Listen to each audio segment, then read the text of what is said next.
Tuhan, terima kasih. Kami sungguh amat mengimani bahwa firman-Mu memberikan kami kehidupan, memberikan kami kesukaan.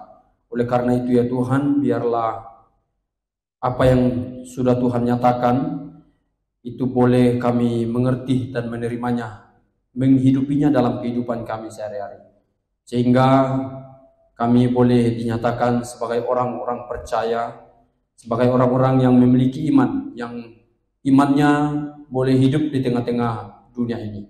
Tuhan berkati kami dengan kebenaran firman-Mu. Kami mau belajar lagi untuk semakin diperlengkapi, mengenal Tuhan, mengasihi Tuhan. Terima kasih ya Tuhan, di dalam nama Tuhan Yesus.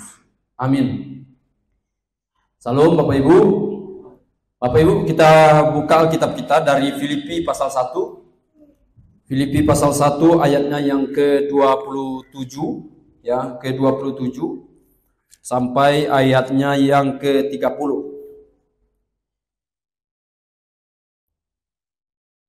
Filipi pasal 1 ayat yang ke-27 sampai ayat ke-30. Demikian firman Tuhan. Saya akan membacakannya bagi kita semua. Nasihat supaya tetap berjuang. Hanya hendaklah hidupmu berpadanan dengan Injil Kristus, supaya apabila aku datang, aku melihat, dan apabila aku tidak datang, aku mendengar, bahwa kamu teguh berdiri di dalam satu roh, dan sehati sejiwa berjuang untuk iman yang timbul dari berita Injil. Dengan tiada digentarkan sedikit pun oleh lawanmu. Bagi mereka semuanya itu adalah tanda kebinasaan, tetapi bagi kamu tanda keselamatan, dan itu datangnya dari Allah. Sebab kepadamu dikaruniakan bukan saja untuk percaya kepada Kristus, melainkan juga untuk menderita untuk Dia, dalam pergumulan yang sama seperti yang dahulu kamu lihat padaku, dan sekarang kamu dengar tentang aku. Sedemikian jauh firman Tuhan. Bapak Ibu sekalian, tema yang diberikan oleh gereja untuk kita boleh bahas pada hari ini, yaitu dampak integritas, ya. Dampak integritas terhadap iman orang percaya. Kita sudah membahas beberapa waktu yang lalu perihal integritas, dan kalau kita simpulkan, integritas itu adalah suatu kesamaan yang kuat antara perkataan dan cara hidup, ya. Jadi apa yang diperkatakan, apa yang diajarkan itu boleh hidup di dalam kehidupan sehari-hari. Bapak sekalian, tentu kalau kita melihat kaitannya atau dampaknya tentu ada, ya. Karena bagi orang percaya, iman itu harus menjadi landasan dalam hidup. Ya, tanpa iman kita melakukan segala sesuatu apapun itu hanya bagaikan kain kotor, begitu ya. Tapi melalui iman artinya kita boleh hidup yang sebagaimana Tuhan kehendaki, ya, bukan karena ketika kita beriman lalu hidup kita menjadi suci, menjadi benar begitu, tetapi karena semata-mata kita dibenarkan oleh karena anugerah Tuhan. Tetapi konsep iman itu yang boleh memberikan suatu dasar yang benar dalam kita hidup, dalam kita bersikap, termasuk juga Bapak Ibu sekalian dalam kita berintegritas. Gitu ya. Dan ini sangat jelas kalau kita melihat ketika Paulus menyampaikannya kepada jemaat Filipi. Di situ kita melihat Injil itu menjadi dasar. Bagaimana orang bisa menjadi teguh, bagaimana orang bisa menjadi berjuang, ya. Bagaimana orang bersatu. Di situ Injil menjadi dasar. Jadi jelas kita lihat bahwa iman itu bertumbuh karena Injil, karena firman Tuhan. Ya, firman Tuhan yang diberitakan, firman Tuhan yang disampaikan. Oleh karena itu Bapak sekalian, kita melihat integritas itu dampaknya kepada orang percaya. Bagaimana kita berintegritas sebagai orang percaya, sebagai orang beriman. Bapak sekalian, yang pertama kita lihat di sini adalah hidup yang berperilaku berpadanan dengan Injil. Ya, di ayat 27 itu jelas, hendaklah hidupmu berpadanan dengan Injil Kristus. Kalau saya langkawi satu pasal berikutnya, di situ terdapat di ayat 3, pasal 2 ayat 3. Ya, kalau kita melihat di situ pasal 2 ayat 5, pasal 2 ayat 5. Hendaklah kamu dalam hidupmu bersama menaruh pikiran dan perasaan yang terdapat juga di dalam Kristus Yesus. Bapak sekalian, ada hidup yang sama seperti Kristus. Jadi hidup kita, ya kalau mau berintegritas, maka hidup kita harus berperilaku berpadanan dengan Injil. Hidup anak Tuhan itu adalah hidup sebagai warga negara, Bapak sekalian. Ya, kalau kita melihat di sini bahwa penulis memakai daripada hidup yang tidak hanya sekedar hidup di tengah-tengah dunia ini sebagaimana hidup sebelum kita mengenal Tuhan. Tapi Paulus mau hidup yang dihidupi oleh jemaat Filipi itu adalah hidup yang sudah mengalami Injil.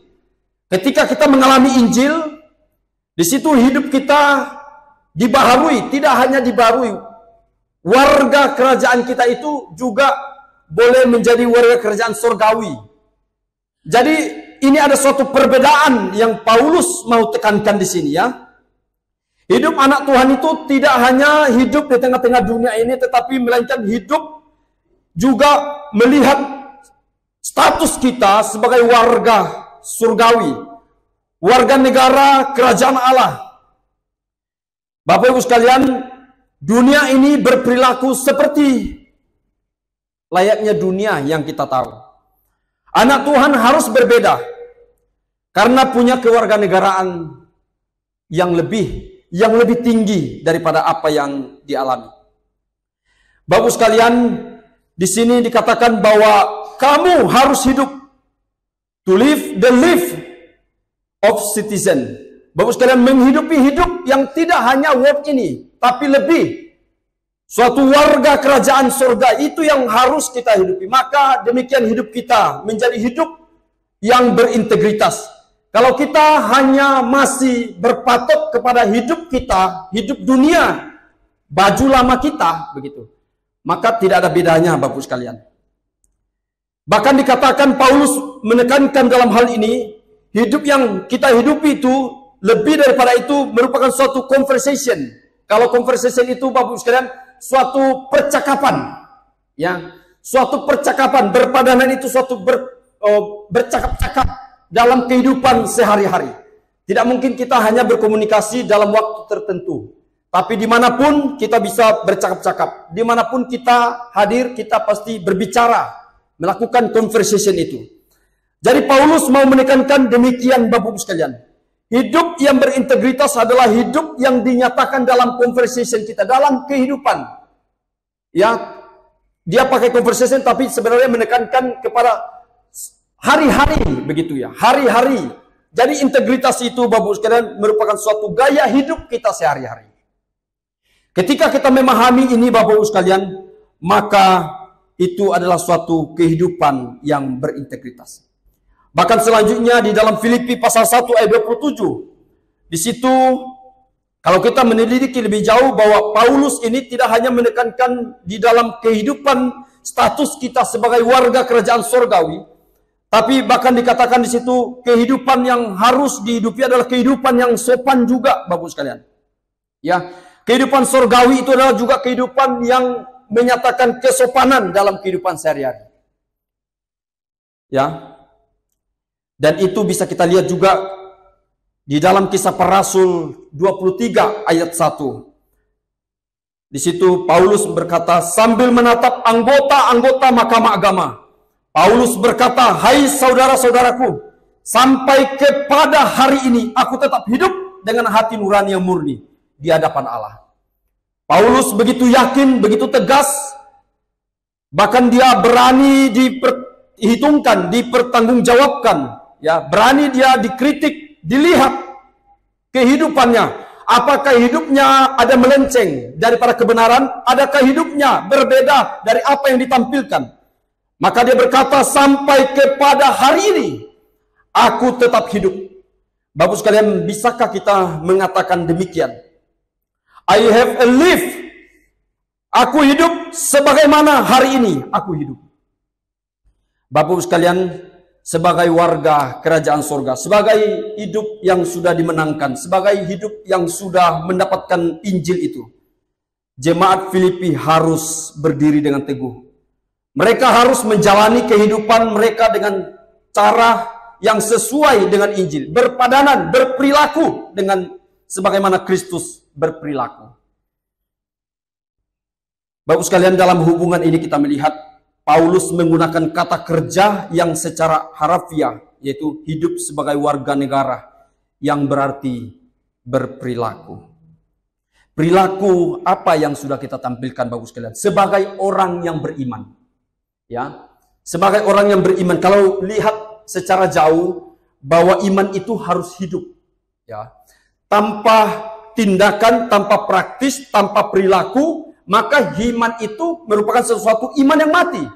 Maka integritas saya pastikan adalah bagian integral daripada iman kita. Memang orang yang berintegritas tak tentu adalah orang yang beriman, Bapak sekalian. Tetapi orang yang beriman seharusnya adalah orang yang harusnya berintegritas. Bapak sekalian, ini tidak mudah.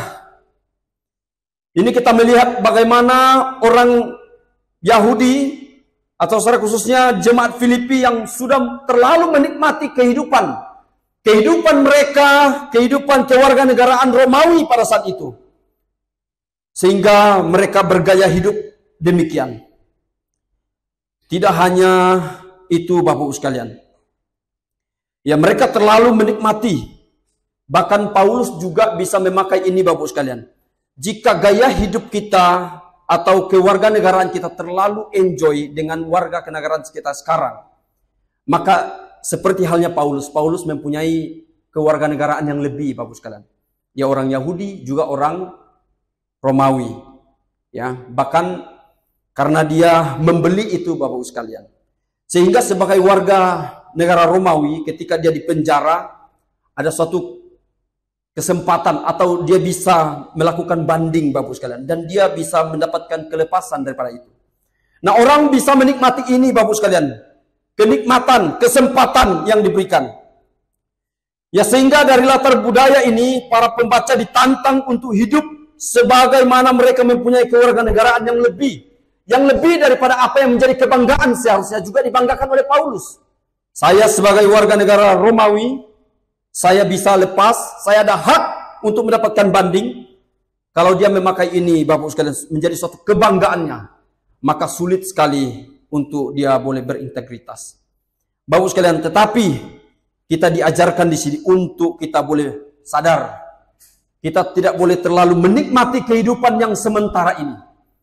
Jika kita sudah sadar bahwa kewarganegaraan kita bukan di sini, maka tentu ada suatu kerinduan untuk hidup yang lebih mulia, kerinduan kehidupan yang lebih baik daripada apa yang sudah kita dapatkan di tengah-tengah dunia ini. Bapak sekalian, saudara untuk menjadi pribadi berintegritas dimulai dari inisiatif, prinsip, komitmen yang terus berlangsung dari diri kita. Ya, merupakan suatu keputusan pribadi kita. Apakah kita mau berintegritas? Apakah kita mau menjalani kehidupan ini dengan sembarangan? Itu sangat bergantung kepada diri kita. Kita memilih berintegritas atau tidak, itu ada potensi di dalam diri kita. Apakah kita mau berintegritas untuk sementara ini atau dalam jangka yang panjang? Kita berhak memutuskannya Bapak sekalian. Kadang-kadang Bapak sekalian kita acap sekali berkata bahwa lingkungan saya sudah begini, ya, lingkungan saya sudah begini. Tempat saya kerja sudah begini. Tempat saya sekolah juga sudah begini. Ya, maka saya juga kadang-kadang ya ikut alur saja supaya bisa menikmati tempat. Kalau berbeda itu kan kita nggak bisa menikmati nanti begitu. Tapi ini bagian daripada teguran Paulus kepada jemaat Filipi Bapak sekalian. Jangan sampai kita terlalu menikmati tempat itu sehingga kita melupakan sebagai tempat yang sebenarnya. Bagaimana juga integritasmu sebagai suami Bapak sekalian? Sebagai suami, sebagai istri, integritasmu bagaimana? Apakah integritasmu dipengaruhi karena ada istri? Ketika tidak ada istri, lalu berbeda begitu. Bapak sekalian, sebagai warga negara sorga, kita diperintahkan untuk terus-menerus tanpa henti berbagai situasi iklim hidup kita untuk tetap berdiri pada kebenaran. Dan itu kita bisa lihat Bapak sekalian, ya. Hanya hendaklah hidupmu berpadanan dengan Injil Kristus, supaya apabila aku datang, aku melihat, dan apabila aku tidak datang, aku mendengar. Bapak sekalian, untuk hidup berintegritas tidak hanya ketika ada Paulus, bahkan ketika tidak ada Paulus sekalipun, jemaat Filipi harus berintegritas. Mereka harus tetap hidup dalam konsep sebagai warga kerajaan itu. Bapak sekalian, sangat tidak mudah untuk kita berintegritas dalam konsep yang demikian. Kadang-kadang kerja kita akan bekerja kalau ada bos kita. Kalau tidak ada bos, kita tidak hidup sebagaimana anak-anak Tuhan. Kita mungkin yang sebagai bendahara, bagaimana ketika tidak ada orang, ya, tidak ada orang yang melihat, lalu ada uang, begitu ya. Apa respon kita? Apa pola pikir yang akan muncul? Begitu, Bapak sekalian. Sini Paulus sekali lagi katakan, supaya apabila aku datang, aku melihat. Dan apabila aku tidak datang, aku mendengar. Bahwa kamu teguh berdiri. Bapak sekalian, itu salah satu yang sangat penting untuk kita mengerti. Bahwa untuk menjadi berintegritas itu harusnya tidak dipengaruhi oleh situasi. Ya, oleh situasi. Kalau kita melihat dalam versi Inggrisnya, tidak hanya dia mengatakan supaya apabila aku datang aku melihat, tapi sebenarnya Paulus mau menekankan lebih spesifik dalam situasi aku ada atau tidak. Ini berbicara iklim Bapak sekalian kalau kita menjabarkannya lebih luas. Situasinya apakah ada atau tidak? Iklim kehidupan kita bagaimana? Ya, dalam keadaan ada orang atau tidak? Apakah kita dikontrol atau tidak? Apakah ada perintah atau tidak? Apakah kita mengerjakannya dengan baik? Disinilah integritas hidup sebagai orang beriman itu. Orang percaya itu diuji Bapak sekalian. Di dalam 1 Korintus 9 ayat 27. Tetapi aku melatih tubuhku dan menguasainya seluruhnya. Supaya sesudah memberitakan Injil kepada orang lain, jangan aku sendiri ditolak Bapak sekalian. Ya, ditolak bisa berbagai macam Bapak sekalian. Bisa menjadi berbagai problem. Apakah gaya hidupnya, dia merujuk pada gaya hidup yang tidak berpadanan, yang tidak sesuai dengan apa yang diajarkan dengan Injil itu. Tapi tentu hidup yang dikatakan supaya jangan aku sendiri ditolak adalah hidup yang saya yakini pasti adalah hidup yang tersembunyi Bapak sekalian. Hidup yang tersembunyi, hidup yang tidak dilihat oleh orang. Yang hanya kita yang tahu, yang hanya Tuhan yang tahu, yang hanya hati nurani kita yang tahu. Dan hanya mungkin iblis yang tahu. Ketika kita misalnya sendiri, tidak ada yang tahu. Dan hanya Tuhan yang tahu. Kita yang tahu. Hati nurani kita yang tahu. Iblis itu sendiri tahu. Inilah yang Paulus tuliskan di dalam 1 Korintus ini. Tetapi aku melatih tubuhku dan menguasainya seluruhnya. Supaya sudah memberitakan Injil kepada orang lain, jangan aku sendiri ditolak. Bapak sekalian, ini adalah kehidupan yang layak yang Paulus mau ajarkan kepada kita. Hidup yang layak itu adalah hidup sebagaimana? Seperti apa? Apakah kita sudah menjalani kehidupan yang layak di tengah-tengah dunia ini? Apakah kita sudah berintegritas? Apakah hidup yang kita hidupi ini layak untuk kita hidupi? Tanpa Injil Bapak sekalian menerangi kehidupan kita, Evangelion itu datang kepada kita, kita sama sekali tidak layak untuk hidup. Bahkan kita dikatakan adalah sebagai mayat yang berjalan. Tapi terang Injil memberitahukan kepada kita kehidupan kita yang rusak.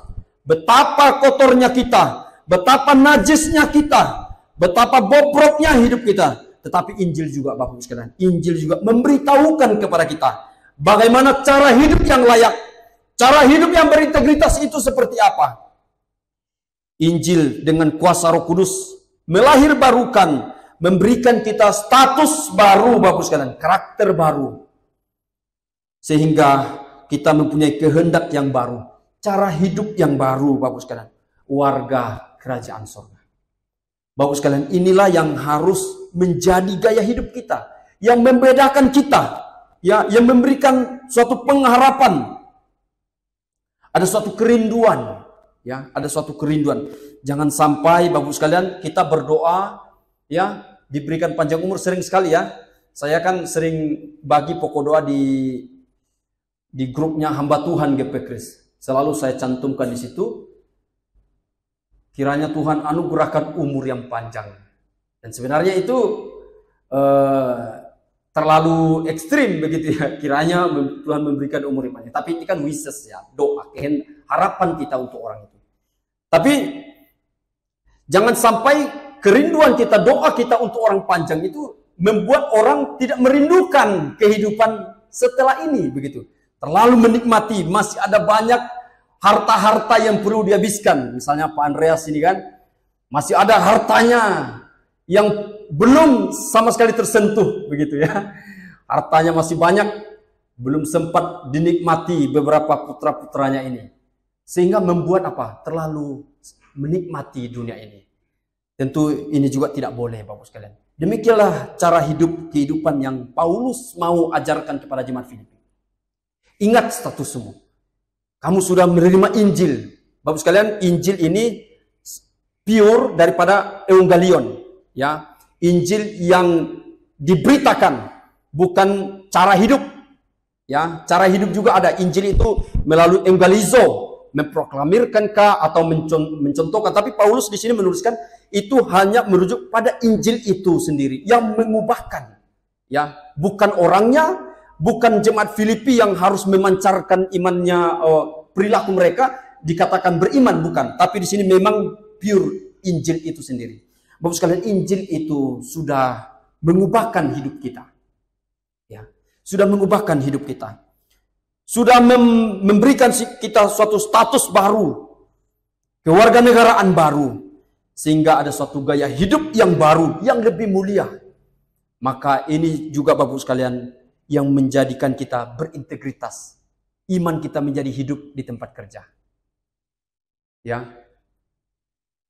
Apakah kita sadar ketika kita ada dalam suatu pilihan yang sulit untuk menjadi berintegritas kan tidak mudah. Tapi kita ingat bahwa warga kerajaan kita bukan di sini, tapi di sana.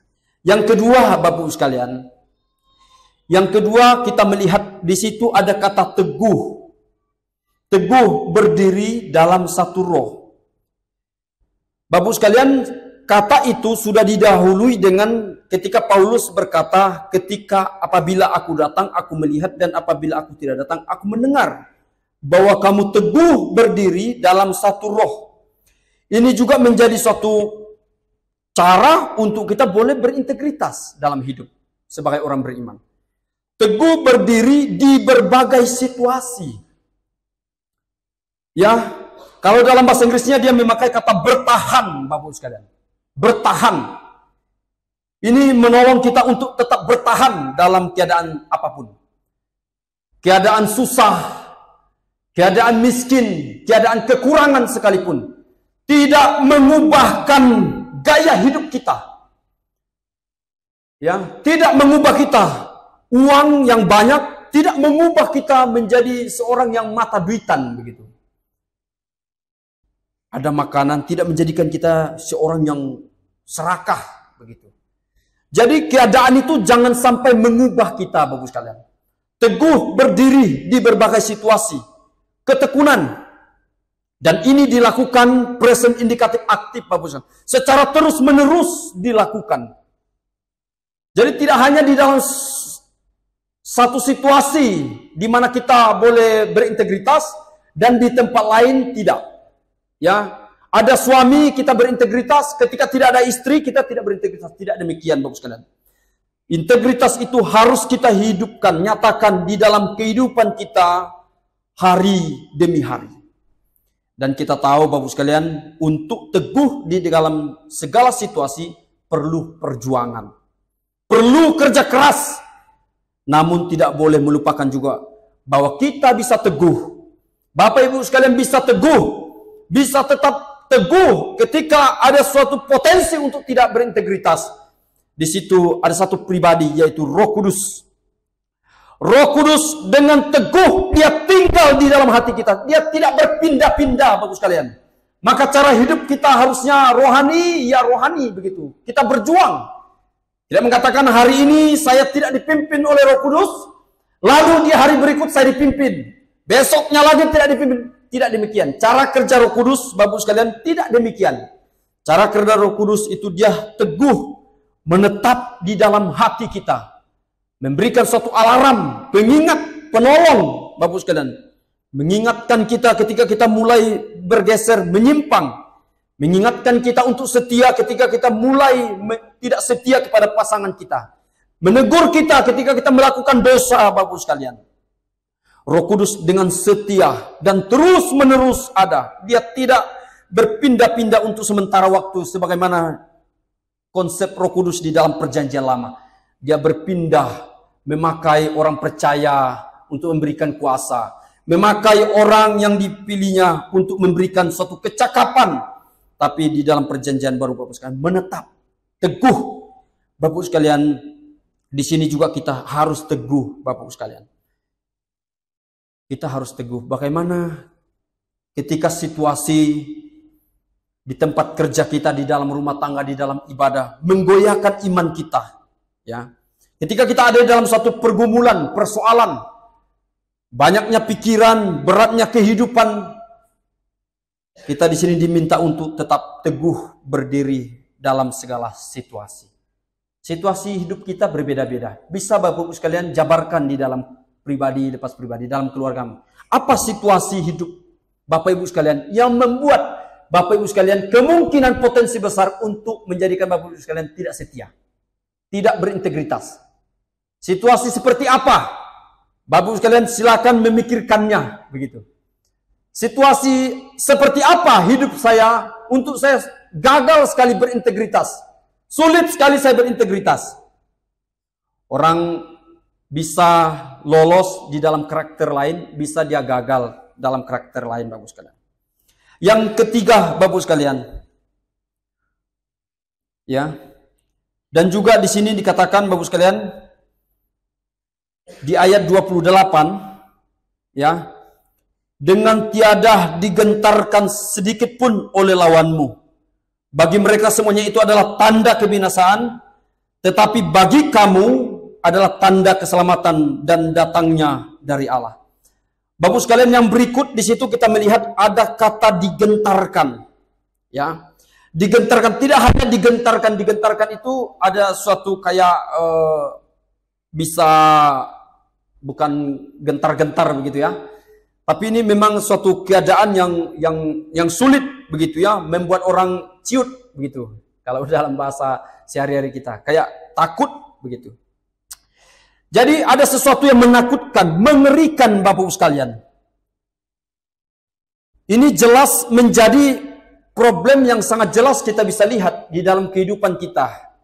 Dalam kehidupan kita sehari-hari. Apa yang membuat kita tidak berintegritas Bapak sekalian? Karena apa? Kita takut. Ketakutan kita, kekhawatiran kita terlalu besar. Kita takut dalam banyak hal Bapak sekalian. Kita takut tidak sukses. Kita takut untuk memulai suatu hubungan yang baru. Begitu ya, sulit move on. Ya, kalau di dalam kehidupan kita anak muda, sulit move on. Bapak sekalian, saya ada beberapa waktu bercakap-cakap dengan seorang bapak. Dia saat ini single begitu ya. Single karena berpisah dari istrinya. Berpisah dari istrinya karena bahwa ternyata istrinya menyeleweng, dan itu menyelewengnya sekian tahun Bapak sekalian. Sekian tahun, dan itu membuat dia trauma ya. Tanda kutip, saya nggak menyarankan, tapi saya kutip traumanya begitu ya. Trauma, akhirnya dia tidak mau menikah. Tidak mau menikah lagi begitu, karena dia akan berpikir bahwa semua wanita sedemikian. Makanya dia bilang sama saya, jangan terlalu percaya sama wanita, contoh katanya. Jadi saya bilang, iya, pergumulan kita memang kadang-kadang beragam-beragam Pak, saya bilang gitu. Lalu dia mempunyai teman juga, istrinya meninggal Bapak sekalian. Meninggal Sehingga bapak ini juga tidak mau menikah lagi. Karena apa? Takut. Saya nggak mau menikah lagi. Jadi bapak yang satu ini, dia bilang, kok kenapa kamu tidak menikah lagi? Gitu. Saya takut nanti wanita yang saya ambil seperti begitu lagi. Pisah lagi katanya. Nah nanti dia bilang lagi, dia balas, kamu kenapa nggak menikah? Nanti saya menikah lagi, meninggal lagi istri saya. Jadi bapak sekalian, orang sulit sekali move on. Karena apa? Ada suatu ketakutan. Ada suatu bayang-bayang di depannya. Sehingga membuat dia sulit berintegritas. Kalau saya nggak ambil, toh nggak ada yang tahu begitu kan? Kalau ibaratnya. Kalau saya tidak curang-curang sedikit ini, tidak ada yang tahu. Dan apalagi juga tidak merugikan orang kan begitu. Mulai Bapak sekalian, ketakutan. Ya, ketakutan kita untuk ada dalam satu kekurangan membuat kita tidak berintegritas. Bapak sekalian, mengikut Tuhan tentu bukan berarti meniadakan pergumulan. Bukan berarti meniadakan kengerian, kesusahan. Semua itu bisa dialami secara langsung atau diperlihatkan kepada anak Tuhan. Bapak sekalian, Paulus mengatakan demikian. Bahwa jemaat Filipi, kalian itu pasti akan mengalami yang namanya kegentaran. Ketakutan, baik itu di dalam konteks ini musuh, ya, dalam konteks ini musuh. Bisa juga kita lihat di dalam kehidupan sehari-hari kita, ekonomi kita, anak-anak kita, nanti tidak cukup, begitu. Paulus mengatakan bahwa kegentaran, ketakutan, kengerian itu akan kamu alami. Tidak hanya kamu alami, juga kamu akan melihatnya, diperhadapkan kepada kamu. Bapak sekalian, apakah saya secara langsung mengalami penderitaan ketakutan itu, yang mengerikan itu, atau saya bisa melihat dari orang lain? Itu bisa kita alami. Dan keduanya sama-sama memberikan ketakutan. Sama-sama membawa kita kepada ketidakintegritas dalam hidup. Bapak sekalian, di dalam Lukas 21 ayat 9, dikatakan demikian.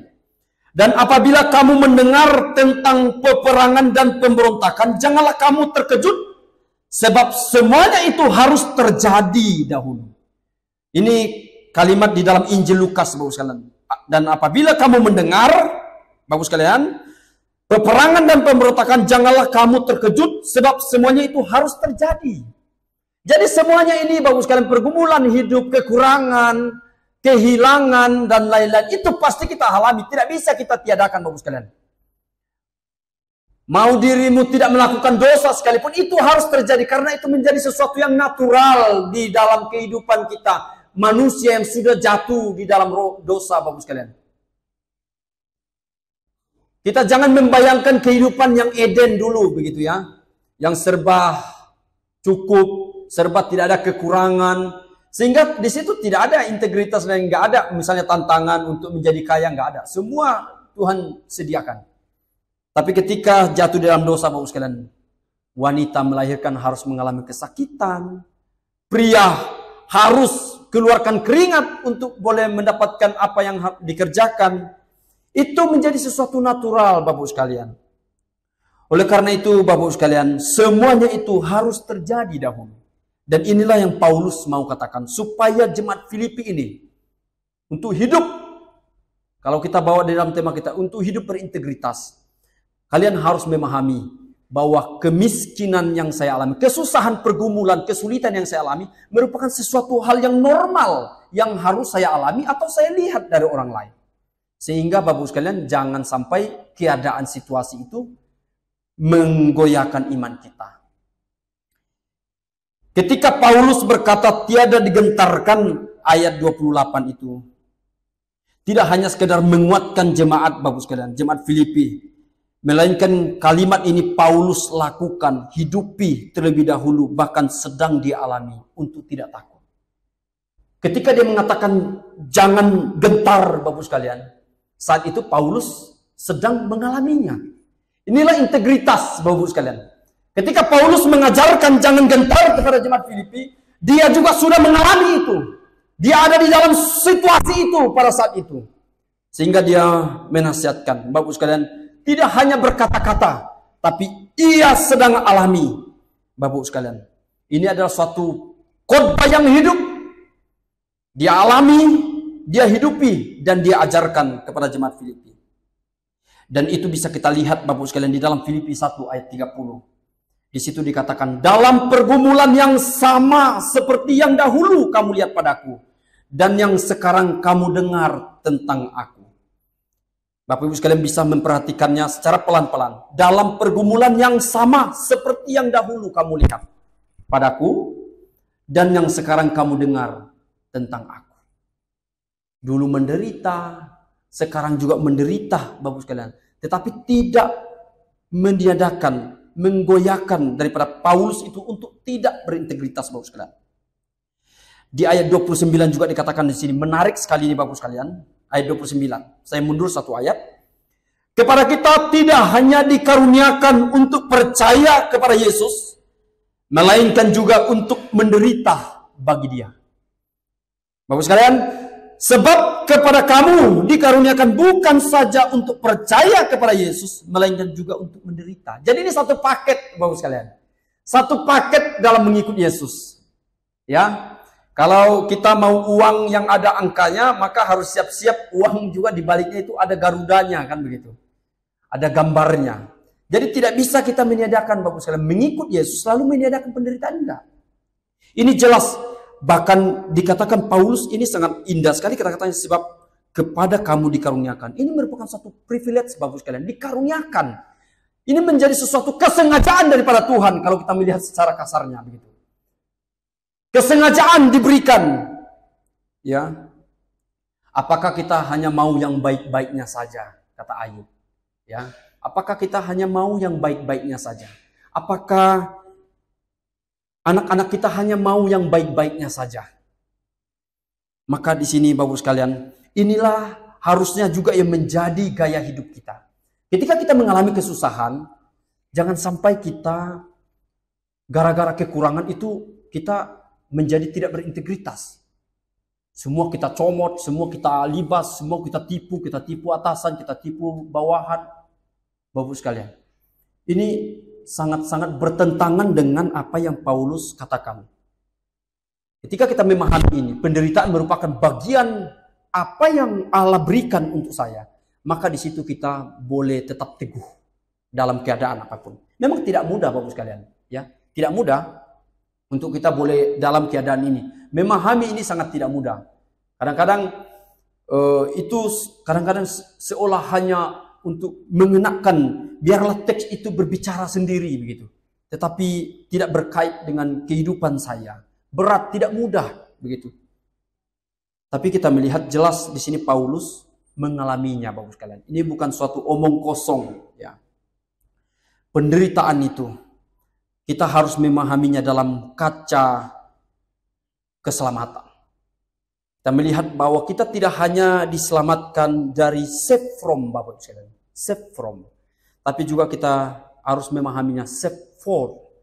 Ya, kita diselamatkan dari, itu sudah dikerjakan, itu sudah terjadi. Tapi juga kita harus memahami diselamatkan untuk apa? Ya, diselamatkan untuk apa? Ini perihal tanggung jawab kita. Ya, ketika kita diselamatkan, kita tidak langsung dipindahkan kepada kehidupan yang kita harapkan. Tapi Tuhan masih menaruh kita di tengah-tengah dunia ini. Untuk kita boleh menghidupi iman di dalam dunia ini, Bapak sekalian. Sehingga kita harus memahami, saya diselamatkan dari apa? Dan saya sudah diselamatkan untuk apa? Bapak sekalian, untuk menutup ini kita akan melihat, Bapak sekalian, ada banyak alasan yang menakutkan kita. Ya, ketakutan di dalam diri bisa menolong kita berhati-hati, Bapak sekalian. Ya, memberikan suatu alarm di dalam hidup kita, tapi juga ini bisa menjadi tantangan iman untuk melumpuhkan iman kita, melumpuhkan pengharapan kita di dalam Tuhan. Perjuangan kita untuk gagal, ya, untuk maju menjadi gagal, untuk kita move on itu sangat sulit sekali, Bapak sekalian. Kita boleh ada dalam suatu ketakutan, tapi jangan sampai kita ada dalam suatu ketakutan yang berkepanjangan. Orang takut itu menjadi sesuatu yang normal. Ya, takut, kekhawatiran itu ada. Tapi jangan sampai kita ada dalam suatu kekhawatiran sehingga itu makin lama mematikan iman kita. Kita bisa gentar, kita bisa takut, Bapak sekalian. Suatu kenyataan mengerikan, ketakutan mati dan lain-lain. Ketakutan akan kekurangan, ketakutan dengan rekan bisnis kita, pesaing-pesaing kita bisa mengalahkan kita, bisa menjatuhkan kita, Bapak sekalian. Tapi kita harus memahami ini. Ketakutan kita akan masa depan membuat kita takut. Ya. Bapak Ibu sekalian, kita melihat hubungan integritas dengan iman. Kalau kita adalah orang yang memegang teguh iman, maka kita akan menjalani kehidupan dengan integritas yang tinggi karena kita menaati prinsip-prinsip kehidupan, kebenaran firman Tuhan Injil itu di dalam kepercayaan kita yang kita pahami. Yang berikut Bapak sekalian, jika kita adalah seorang yang memiliki iman yang kuat, biasanya kita akan bersikap jujur dalam keyakinan dan dalam prakteknya, Bapak sekalian. Karena iman merupakan bagian daripada integral yang sangat esensial daripada identitas kita, status kita sebagai anak-anak Tuhan, sebagai warga kerajaan itu. Ketika Bapak sekalian menghadapi ujian atau pencobaan, integritas dan iman akan saling mendukung. Pribadi dengan iman yang kokoh seringkali mengandalkan prinsip-prinsip iman mereka untuk membimbing, menolong masa-masa sulit yang kita alami, Bapak sekalian. Ketika kita memiliki iman dan integritas, itu akan menolong kita bagaimana kita berespon terhadap pergumulan, kesusahan yang diperhadapkan kepada kita. Yang keempat, Bapak sekalian, integritas menolong kita untuk hidup sesuai dengan ajaran agama yang kita yakini dan praktekkan di dalam kehidupan kita sehari-hari. Yang terakhir, Bapak sekalian, seorang yang menjalani kehidupan dengan integritas yang tinggi dalam hal iman itu bisa menjadi suatu teladan spiritual bagi sesama dalam lingkungan sehari-hari. Bapak sekalian, jadi perlu jangan sampai kita mau segera lepas-lepas dari persoalan, ya. Jangan sampai kita cepat-cepat mau keluar dari pergumulan. Biarkan pergumulan itu kita nikmati dulu. Nikmati dulu pergumulan itu. Bisa selesai, bisa cepat, bisa kita menyelesaikan. Misalnya ada di dalam suatu kekurangan, bisa kita selesaikan, bisa Bapak sekalian dengan cepat. Dengan cara apa? Minjam, bisa.